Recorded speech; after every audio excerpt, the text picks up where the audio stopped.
I absolutely believe that a corporate setting could benefit from a more direct communication style. At the culmination of my military career, I retired as a colonel in the U.S. Army. Being direct is a very normal way in which to communicate in the military. You mean what you say and you say what you mean. It doesn't mean knife hand, like you do what I say, but it does mean this is what we need, this is why we need it, here are the expectations, here's how I need it to end.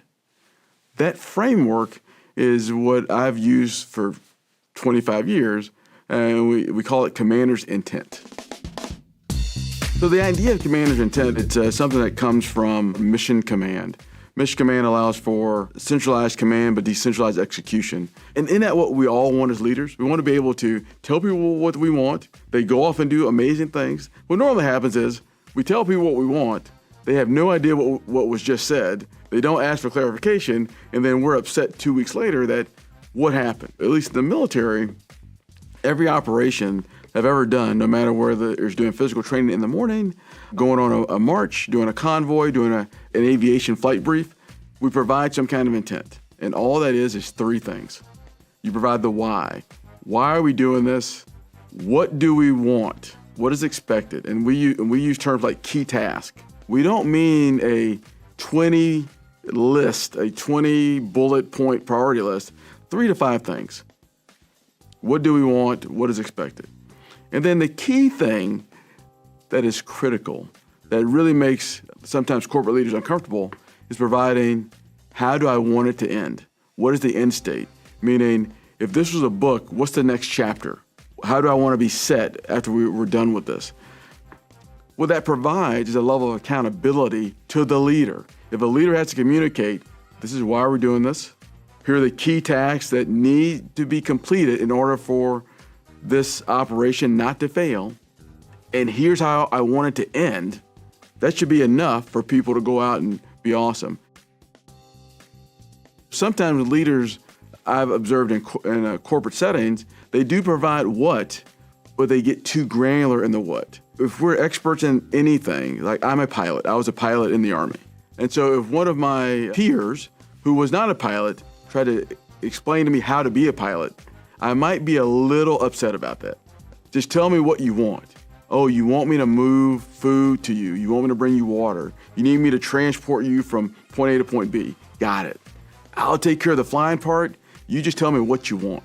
Don't tell me how to do my job. There's a lot of really smart teammates that we have who we hire because they're awesome. But if we start to tell them how to do stuff, we actually start to stunt their growth. If you keep telling people how to do things, at some point they're just going to wait to be told. And then they don't exercise the initiative that we hope and want them to exercise in order for all of us to be effective.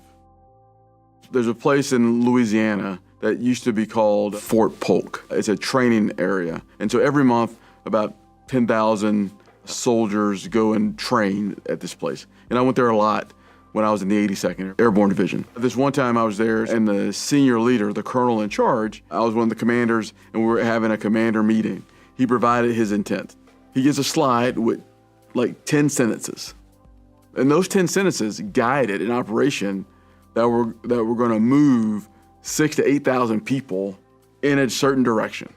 All the senior leaders are all in the room, and each of us knew what our part was in this paragraph. We need to move X amount of people to this place in order to do this thing. Well, the only way they can move is if they move by helicopter. Okay, so that's me. And then on the back end, what's not said is for an operation like this, oh, you're also going to need medical evacuation. It doesn't have to be said explicitly, but safety and keeping soldiers taken care of when they're injured is an applied reality in any major operation. Doesn't that need to be said? Each of the 10 leaders all knew what our part was. If we were unclear, could immediately ask on the spot or verify with our peers to the left or right of us what needed to happen so that we're aligned. When we provide the end state or how we want something to end, what we've just done is, as a leader, is actually giving ourselves accountability. That if you meet this mark, if you cross the finish line, I don't care how you do it, as long as you don't do something illegal, unethical, or immoral. You might not do it the way that I did it. You might find some new way. You might take a little bit longer, but as long as you meet the mark, we're good. So you provide that latitude, and some may fall into the trap to believe if I give this information, I'm going to stunt innovation.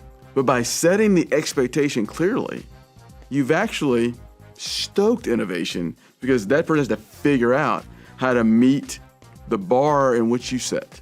If we set high standards, our teammates are going to meet it consistently.